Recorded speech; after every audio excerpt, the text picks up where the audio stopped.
What's going on? This is Chris Enriquez, and you're watching Revolver TV. We're hanging out with David from Disturbed. Thank you so much for dropping by today. Good to be here, brother. Absolutely.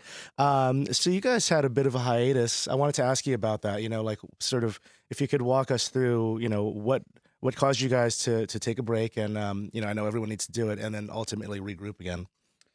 Well, the Disturbed machine had kind of become like an assembly line and a little too machine-like.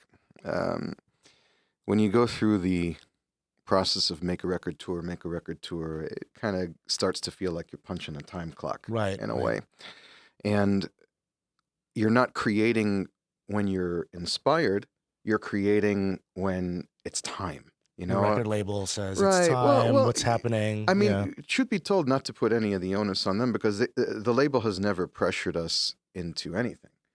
It's always been our own game, but we were kind of keeping that sort of pace. It wasn't anybody dictating it, so I Right. don't want to blame them per se. Oh no, yeah. But it definitely can be stifling to creativity. It takes away any element of surprise or making, when you do come back out, an Right. event. Spontaneity. Right. Yeah. You become predictable. Right, right. And so people know they can get a record from you every other year. They know they Yeah. can see you on tour every other year. So it was starting to feel that way. Yeah. And it was starting to, just kind of drag on us a little bit. And we figured, you know what, let's step away now. The time is right, because we're headlining festivals all over the world. We're at the peak of our touring draw. Right, yeah. You want to step away when you're at the top, not when you're starting to decline. 4 consecutive right? #1 records. Thank God. Yeah. So that was when we decided to take that hiatus, and it was so unbelievably necessary for, I think, both the members of Disturbed and the fans of Disturbed. Right.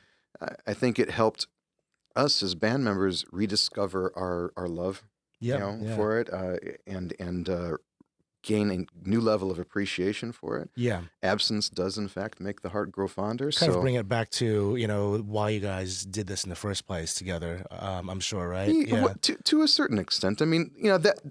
Don't get me wrong. We never have lost sight of that. Yeah. The reason we do this in the first place to begin with is just for that fix that we get when we're on stage. It's that's an addiction. refreshing, because sometimes bands have been around for so long and they start to have that tension and start to pull apart a little bit. And, you know what? Thankfully, we're blessed enough that the only reason this band came back together is because we wanted to, not because we needed to. Right. And that's great, so it's only about the passion for the music. It's only about our addiction to the live experience, and the simple fact that nothing can replace it. Yeah. So it's really important. Yeah. We were just chomping at the bit to get back out there. Yeah. And so, what was, who took the first step, and said, you know what, I think it's time, was it?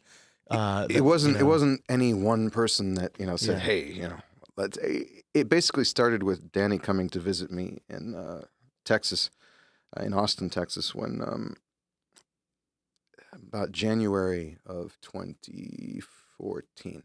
Okay, yeah. And he came to see the baby. And baby, he hadn't had a chance to see my son yet. And congratulations. Thank you. And so he came out, and we just started talking about it very briefly. Like, you feeling the itch yet? And, I said, yeah, I kind of am. And so in March, I went to Chicago with the whole family. Okay, and sat down with Danny and his family. Mike came up from Milwaukee, and we all had dinner together. And our manager, have a Jeff. natural hangout. Let's all see each other. Yeah, and that's when we kind of carried those conversations further. And it was only maybe 3-4 weeks later that I got my first batch of material from Dan to start listening to and to start trying to create some things for. Yeah.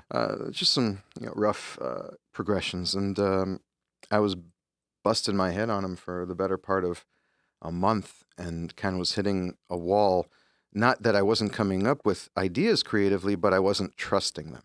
Right. Yeah, I was being very, very critical, overly critical of my own stuff. I can be very helpful to other people when it's someone else's work, and I can look at it completely objectively. Yeah. But when it's mine, it's really hard to remove myself from the equation, and I can come up with 20 ideas and not realize that 3 or 4 of them are really epic. Yeah. And so I said to him, you know what, dude, let me come out to Chicago and let's do this on the fly. Let's do this in person. Let me throw these ideas at you and Mike as I'm thinking of them, and you guys will be my barometer. Right, like in a natural sense, just like you would, Well, just like we did in the beginning. That's what I was going to get at, That's kind of the key. Getting together with your guys in a basement or wherever you practice and just sort of taking it back to the core. You can't replace that chemistry that exists between us. I mean, it was so amazing to rediscover that. Yeah. It was inspiring for all of us, because every time we got into a room,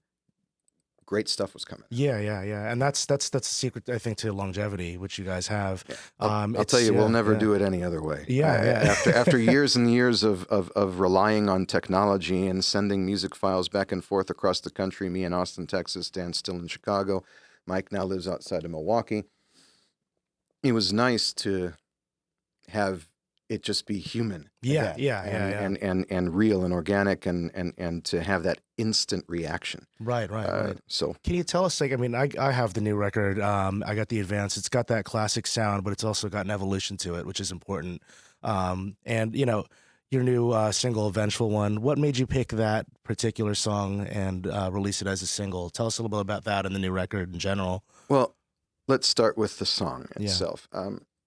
With the Vengeful One, we wanted to pick a song that still had everything that everyone who is a core Disturbed fan loves about Disturbed, right? But pushes the envelope slightly. We didn't want to give people too much culture shock right out of the gate, because as you know from listening to this record, there are several left turns. And I think it's gonna, I think some people are going to love it. Some people aren't. In that perspective. Well, it is something that you kind of need to do. You know what, dude? I think that all we can ever do as a group is follow our gut and follow our creative instinct and do what we feel resonates within ourselves. And every step of the way during the creation of this record, we were inspired. And we felt like we were doing the right thing. And it's still heavy as hell, dude. It is. There are definitely incredibly heavy moments, whether it's the title track Immortalized, or whether it's the first single, or whether it's tracks like What Are You Waiting For, or God, I'm forgetting, Open Your Eyes. I mean, there's so many, but those are all kind of classic Disturbed feel heavier tracks. But there's definitely left turns. So I think that they're good ones. I think that they show us going into uncharted territory for us. And we needed to do that at this point. You have to take your fans on somewhat of a different journey every time you come back. There's definitely something to be said about the AC/DC mentality. Yeah, I mean, that's true also. But I think that it was definitely time for us to kind of step outside of our at least perceived comfort zone. So the Vengeful One, you also have a music video out right now. Can you tell us a little bit about that? Well, that's all Phil Mucci's vision. I don't have anything to do with it, other than him basing his vision upon the meaning of the song. So the meaning of the song is that it's, at least in my mind, a fantastic notion, and I'm not trying to insult anybody that actually may have these beliefs, because if you do, God bless you. But it's about the angel Gabriel, the archangel Gabriel, the right hand of God, the dark Messiah, the destroyer, the angel of death, who is looking over the world, and it's coming to a point where judgment must be cast, and it's the end of days, and look at our planet, look at the chaos that goes on, look at people preying upon one another, look at the media fueling the flames of war all over the face of this planet. And so he decided to make the guy, our mascot, the embodiment of the Archangel Gabriel in the video. And it's a rad video. Thank you. And, I'm sure everybody out there in YouTube land has seen it by now, but, pretty amazing. What did we have? I think 1 million views in the first day, 4 million in within 3 weeks. I mean, it's cooking.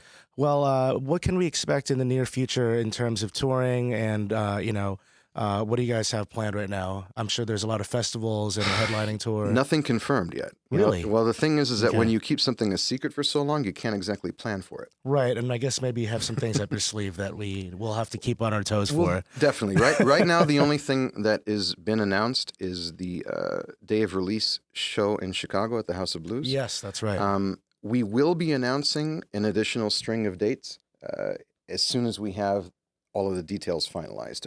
Yeah. I'm not sure exactly when that will be. I'm hoping that we get the chance to do it before the release of the record. Great. So. Well, everybody can check out revolvermag.com for details. We'll have those posted with the interview, and also the latest issue of Revolver Magazine on stands right now. We actually have a great feature on these guys, so it's a really good candid look on what you guys have going on. But Cool. Thank you so much for dropping by here today. Thanks for Did you having want me. to drop any last words for our audience here? Just that we can't wait to get back out there and do what we're dying to do, and we look forward to seeing those crowds. Right on.